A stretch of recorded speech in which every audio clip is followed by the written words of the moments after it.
What are those common things that people aren't doing that they could do to help improve their sleep? Yeah, so there's probably maybe 5 things that people can do right now to get better sleep. The first is regularity. Going to bed at the same time and waking up at the same time, no matter what. Even if you've had a bad night of sleep, still try to wake up at the same time. Just understand it's going to be a tough next day. And then get to bed at the same time that following night, and you'll have a good night of sleep. You'll sort of sleep a little bit more soundly that night.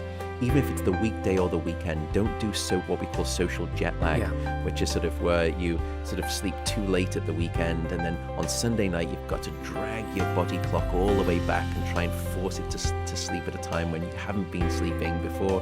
That's torture. Regularity is key. The second thing is temperature. Keep your bedroom cool. Probably around about 18 degrees Celsius, which is colder than most people think. But cooling the room down takes your body into that right sort of thermal space for good sleep. It cools it down. Darkness we've spoken about too, but we are, I think, a dark-deprived society in this modern era. And you need darkness at night to allow the release of a hormone called melatonin, which helps time the healthy onset of your sleep. Yes, it's to do with blue light sort of emitting devices, screens, phones. Those are things that you should try and stay away from in the last hour before bed. But it's not just that. It's also overhead lighting.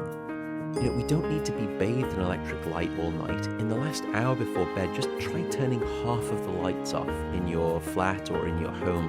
You'd be surprised at how soporific and sleepy you become when you're shrouded in darkness.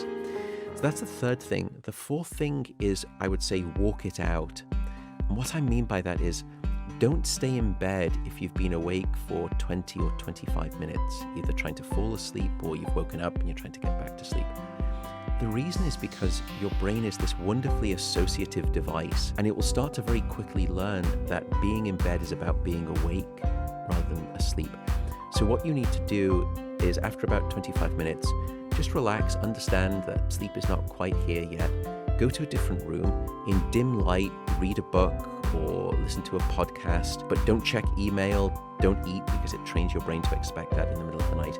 Only return to bed when you are very sleepy, and that way your brain will start to relearn the association that your bedroom is the place of sleep. And try not to get too anxious if you're sort of falling asleep. I know that probably a lot of what I've been telling people will make you feel anxious if you're not being able to get the sleep that you need. But try not to worry about it. Everyone has a bad night of sleep.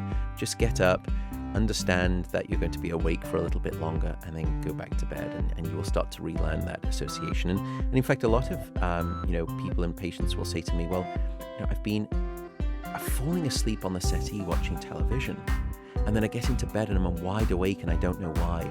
And again, it's because of this association that you've learned with the bed. The final two things, what you intake into your body, caffeine and alcohol.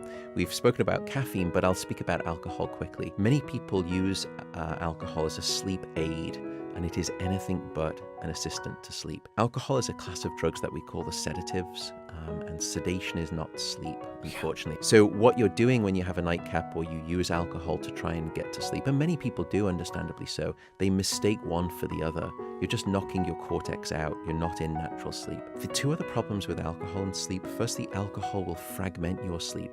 So if I were to record someone's sleep in the laboratory after they've had a couple of drinks, their sleep is littered with all of these awakenings throughout the night. Now, you tend not to remember waking up, but the next day you feel, again, unrefreshed. You don't feel sort of bright and alert or restored by your sleep. But you don't remember waking up, so you don't link it to the alcohol. But alcohol is bad at fragmenting your sleep, produces poor quality. The final thing alcohol is good at doing is blocking your dream sleep or your REM sleep.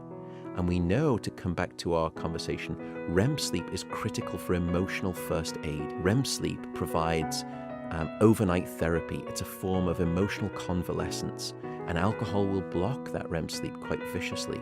So those would be the 5 tips, I think, for better sleep. 신경과학자 매시워커 교수님의 건강한 수면을 위한 5가지 팁을 정리해드리겠습니다. 첫째, 규칙적인 수면 및 기상시간 유지하기. 같은 시간에 잠을 자고 같은 시간에 일어나는 것이 좋습니다. 둘째, 침실을 시원하게 유지하기. 에어컨을 사용하는 경우 온도를 18도로 맞추는 것을 권장합니다. 셋째, 잠자기 1시간 전에는 어둠과 친해지기. 가급적 블루라이트 빛을 방출하는 전자기기 사용을 피하고 집의 조명을 절반 정도 꺼두는 것을 권합니다. 넷째, 잠이 오지 않으면 침실 밖으로 나가기. 이때 어두운 조명 아래에서 책을 읽거나 팟캐스트를 듣는 게 좋습니다. 그리고 마지막 다섯째, 잠자기 전에는 알코올과 카페인 섭취를 피하기. 이상으로 영상을 마치겠습니다. 도움이 되셨다면 구독과 좋아요 부탁드립니다. 감사합니다.